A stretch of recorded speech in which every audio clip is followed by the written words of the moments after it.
El presidente detectó efectivamente que hubo desprolijidades en la ejecución de una decisión política, fruto de una facultad presidencial que es de indultar. ¿Por qué se produjo esta desprolijidad? Bueno, el presidente estableció 2 criterios para aplicar los indultos. Uno, que es el que es conocido por todos y todas, ¿cierto?, que es poder indultar a personas que en el contexto del estallido social hubiesen cometido delitos y que fruto de ellos estuviesen condenados. Y esto es un compromiso que se señaló incluso antes de asumir el cargo.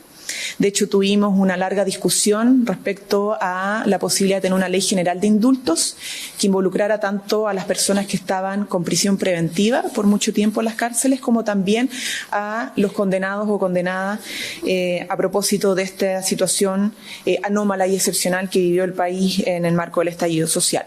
Ese fue el principal criterio.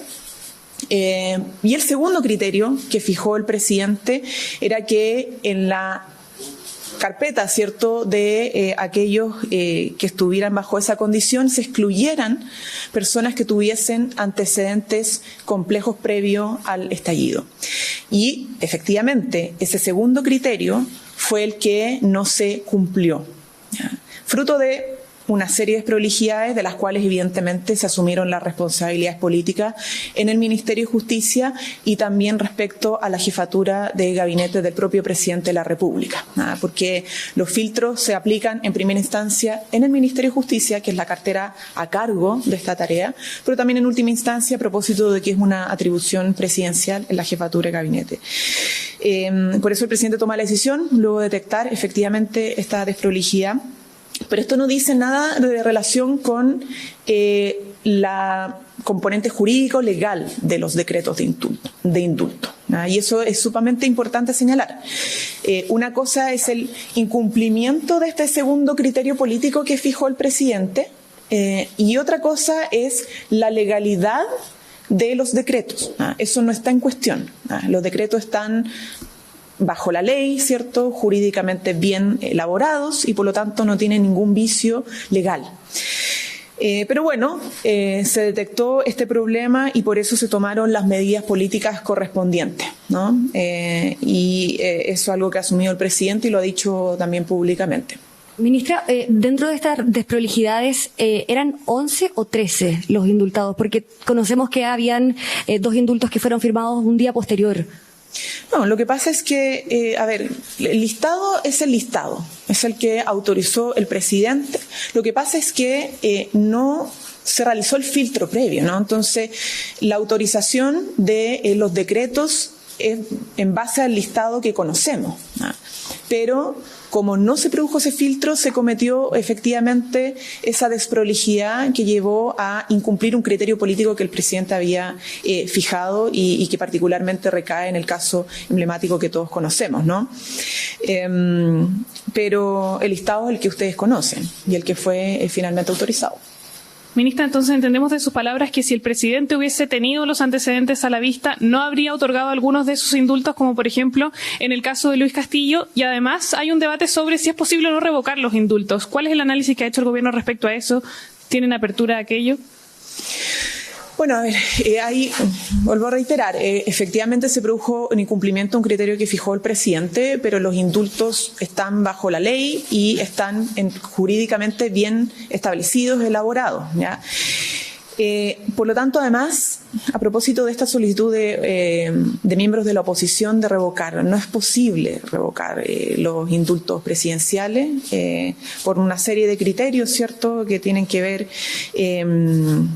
con el derecho que se crea en este acto administrativo, ¿cierto? Tiene que ver con el principio indubio pro reo, etcétera, etcétera, ¿no? Pero no viene al caso señalar eso. Lo importante es señalar y volver a insistir que no hay vicio jurídico, que los decretos son completamente legales y amparados en las atribuciones que tiene el presidente establecidas en la Constitución. Sí, pero más allá de que no hay vicios legales, ¿entendemos que si el presidente hubiese tenido estos antecedentes a la vista, no habría indultado a todas esas personas?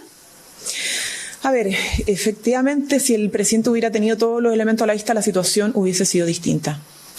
Ministra, preguntarle por las razones de la salida de Matías Mesa, que venía también en el comunicado que se informó el viernes. ¿Cuáles son las responsabilidades que él tuvo efectivamente en esta nómina que después sufrió modificaciones? Y si ya se tiene definido quién va a reemplazar el cargo de Matías Mesa. Hay voces en el socialismo democrático que han pedido tener mayor injerencia, al menos en el segundo piso. Si nos puede responder esas dos preguntas. A ver, respecto a Matías Mesa, ex jefe de gabinete del presidente, lo señalé anteriormente, ¿no? Lo que pasa es que aquí hay dos responsabilidades políticas respecto al proceso, ¿no? Y a las coordinaciones, el traspaso de información, etcétera. Recaía en primer lugar en la cartera correspondiente del Ministerio de Justicia, cuya autoridad política es la ministra o exministra en este caso, y en última instancia la jefatura de gabinete, porque como se trata de un indulto presidencial, siempre el último filtro lo tiene el jefe de gabinete del presidente. Y a propósito de la desprolijidad, entonces se asume esa responsabilidad política y se presenta la renuncia correspondiente. Por lo tanto, respondo nuevamente, ¿cuál es la responsabilidad que le correspondía al jefe de gabinete del presidente de la República? Es ser el último filtro antes del presidente, y eso no se produjo como correspondía. ¿Y quién podría, o ya se ha pensado quién podría? No me corresponde, es alguna decisión del presidente. Ustedes saben que la jefatura de gabinete es una autoridad pública, son personas de exclusiva confianza del presidente, y él determinará quién asume en reemplazo de Matías Mesa.